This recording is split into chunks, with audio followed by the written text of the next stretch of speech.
We're talking today about something very important. It's called success and sabotage. Yeah. It's what do you do to be successful, but what do you also do to be sabotaging yourself? And I want to give credit to Seal Stanford Kenny and I are teachers, but like all good teachers, you always have to be studying. Yeah, and we actually studied this topic. And twice a year we go to this place called the Ranch. And Kenny and I have to look in the mirror at the ranch and look at our own bullshit, right? Yeah, it's an advanced coaching place that we go to study and work out our own crap, because we all have it, right? He has more. It's in St. Joe, Texas, and it's always, you have to look yourself in the mirror. It's pretty cool. Sometimes we'll spend 3 days on one page. Yeah. And that's actually what this topic is. Yeah. It's literally on one page. So the last time we were out there, Seal Stanford, who runs Advanced Coaching Leadership Academy, we studied success sabotage. And it's part of a thing called the ascension process. And ascension means most of us all want to go up. But the problem with ascension or transformation, as we get stronger, our strengths go up, but so do our weaknesses. Yeah, everything gets exposed. Yeah, so the good side gets stronger, but so does the dark side. And so the last thing we studied was success sabotage. And everybody's different. Like what Kenny does for success is different than what I do for success. And what Kenny does for sabotage is different than what I do for sabotage. And the problem is they're always fighting with each other. Yeah, we were laughing the other day because when we were talking about it with a friend of ours, he just works out very, very hard nonstop, right? And that's his definition of success. Meanwhile, other balls are dropping, right? Yeah, he doesn't make any money. Yeah. Like Kenny and I always making money. Yep, and then we have other balls dropping, right? So it's how you define success. So let me give you an idea of ascension and sabotage. When I got to be a pilot, I flew for the Marine Corps, and it took a long time to get very, very good at it. But the better I got at being a Marine pilot, my spirit got stronger, but so did my cockiness. So when I came back from Vietnam, I thought I was bulletproof. So my sabotage came up when this is in the 70s, and Marines had no hair, and women only went out with guys with long hair. So I said, well, what asset do I have? So I used to go walk in Waikiki. I was stationed in Hawaii. We used to go out in Waikiki and say, you gonna go for a helicopter ride? So, by the way, it wasn't your helicopter. It was a U.S. Marine Corps helicopter. So I got busted for flying women, flying drunk with scuba gear in it, going for the Mile High Club, if you know what that is. So my dark side kind of came up, and they put me up on court-martial charges. They had no sense of humor, the Marine Corps, And so there was a movie called A Few Good Men with Jack Nicholson, and I was lying and lying, and they were still catching me. They caught me on everything. The Marine Corps is very good. And then this prosecutor, Captain Abrams, a Marine prosecutor, sharp Jewish prosecutor, and he was nailing me. Every time I lied, he caught me. I said, Jesus. I was just trying to stay out of jail. And finally I was like, God. And I did a thing called today called Landmark. And I found out I was a liar in this, this human transformation workshop thing. I went, I'm a liar. So I called Captain Abrams up. I was living in Waikiki. I said, Captain Abrams, I'm coming in. I found religion.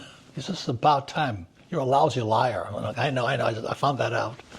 So I go in to see Captain Abrams, and I told him the truth, the whole truth, including more than the truth. I told him everything else I had done, all the stealing I was doing and all this. I sat there after 3 hours on the testimony. I lost like 30 pounds, I think. I was exhausted. And I looked at Captain Abrams and said, how many years will I be in jail? And he looked up at me and smiled and says, you're free, honorable discharge. And that's one of the clearest examples of the truth will set you free. But up until then, I was kind of a bullshit artist. It got bigger and bigger. But that's a case of success. I'm a great pilot. And I sabotaged it. So that's my personal experience of how I am in always success, but well as run sabotage. So with Seal Stanford and the Advanced Learning Academy in St. Joe, Texas, this thing is called success sabotage. And my successes are different than Kenny's successes, and my sabotages are different than yours. Gold is near all-time highs, but appreciation isn't the only way to benefit. Monetary Metals, you could potentially earn a yield on your gold, paid in physical gold, without selling it. Here's how it works. When you lease your gold through their platform, pre-qualified companies pay to use it under strict guidelines, like renting out real estate, but with gold. Instead of paying to store your metal, you may earn up to 4% annually in gold. You stay in control, and you can choose which leases to participate in. Monetary Metals handles the due diligence, lease terms, and all the administration. Thousands of investors use this approach to grow their gold, not just sit on it. Visit monetary-metals.com/Ken to learn more. Leasing gold involves risk, and returns are not guaranteed. This is not an offer to buy or sell securities. Please review all risk disclosures at monetary-metals.com. Visit monetary-metals.com/Ken to learn more. So what's your experience with the whole thing? Well, mine's changed over the years. I think when I was younger, it was more financial. That was my definition of success. That's definitely changed after you get a family. For me, I started to prioritize the family. And of course now, as we're getting older, it's health, right? So you don't really think of health when you're in your 20s as much. And so for me, it's continually evolving. And so we all know that we shouldn't be eating poorly, drinking poorly. We know that we need relationships, but we don't often water those things. And so for me, I've got balls dropping at all times, and I'm trying to take inventory of all those things. And I think what's interesting is, you said it earlier, sabotage is actually continually going on at all ages, right? So like I remember back in the day when I poured myself into work, I was sabotaging my personal relationships at home, as an example. And that, I'm sure that happens to other people, and they get out of whack. And what Seal at the ranch calls it is, she calls it, you're out of exchange. That's what she calls it. So you're out of exchange with someone else. Your family. Yeah, with your family, or with your business partner, or maybe even with money. We know people that are horrible with money, right? They just don't get it, which is fine, but there's always typically a reason. And so they're self-sabotaging maybe how much they can make, how much they think that they could deserve, whatever it is. And I know that I had to punch through some of those barriers too. As a kid, my parents used to say, we can't afford that. And it was true. We actually couldn't. And so I had to punch through those kinds of things in my belief system to be able to punch through what I was self-sabotaging already on whether I even deserved money. So that was just one example. So we've exercised with our little group. What are your 3 success strategies, and what are your 3 sabotage? So my 3 success is I know how to make money. Number 2 is I study like crazy. And then number 3, I'm always into personal development. I'm always working on making me a better person. So that's why I go to the ranch with Seal and all that. Yeah, and mine was relationships, it was health, and it was study. Those are my 3. Your strengths. Yep, those are my strengths. And now, next week, we're going to study how do you sabotage those things. And my sabotage is I'm very good at it.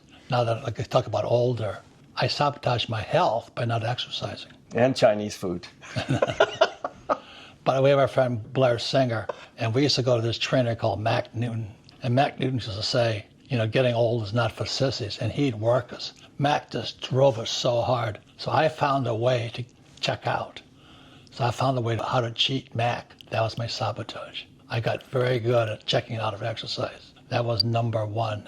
Number 2 is now that I have a lot of money, I shop a lot. And number 3, now that I'm single, I waste a lot of time on pretty women. And money. As long as they're good looking, guys with money are attractive, I'll tell you. That's how I sabotage myself. There's one of mine is this. I think a lot of times we jump on here and then all of a sudden you burn an hour, 2 hours. That's ridiculous. It absolutely takes you away from those 3 things that I listed, right? You don't really get anything. It actually, in a lot of cases, probably takes you in some deeper, darker places. But, there we go. I think last time is probably one of the self-sabotages for sure. The other one for me, yeah, for sure. Sometimes I get scrolling and then I burn an hour or 2. What am I doing here? And then the other one is sometimes I'll get up in the morning and I'll check my whatever and I get sucked right in. And then what do? I skip my food, I skip my workout, I skip my meditating, I skip my stretching. And so what I tend to do is I tend to put my personal health on hold at the expense of this or business or whatever I think is more important. And so I'm constantly, at least I'm conscious about it, but I'm constantly trying to keep my discipline. And that for me is the hardest thing, is all these little distractions, you know. What Kenny and I share success, we're always studying. Regular weekly meeting, we study something. Yeah, every Thursday morning at 7:30, we do an hour. And we read this book by Dr. Attia. It nailed me right between the eyes. Outlive, yeah, it's a great book, by the way. Yeah, because I've been sabotaging my health for so long. He says, I just turned 78. And what Peter Attia says, at 75, you go off the cliff, you know, because your health just plummets. And I'm not kidding you. I was wondering what happened to me. I was 75. I was 35. But I hit 75. I went down. But I was still trying to be 35. Kenny has seen me. I was in the hospital like so many times, almost dead, because I was still not realizing I had passed 75. And that's why one of our guys on those calls in the mornings at 7:30, Dr. Gopalan, he says, your job is to fight to live. And because I was in a hospital so long, over all the summer, and plus I lost 3 friends who died this summer. And the longer I lay in bed, my will to live died. Yep. My health went down. So now is Dr. Gopalan, who's on those calls with us, he looks to see your job now is fight to live. And it's not a pretty picture. I'm 78 years old. And before I played rugby at a national level, rugby club, you know, I was fit. I didn't have to work out that hard. I was really fit. Now, at 78, the exercise I do is get up off the floor. Holy mackerel. So this doctor, what's the name of his book? Peter Attia. The book's called Outlive. Outlive. At 75, you drop, and because I've been effing off health-wise while sabotaging myself, I can't even get off the floor. And what happens for us after 75, guys fall, when women fall too. Do you know, because you've ignored your health. Where our friend Blair Singer, he is an exercise fanatic. Crazy. That's his strength.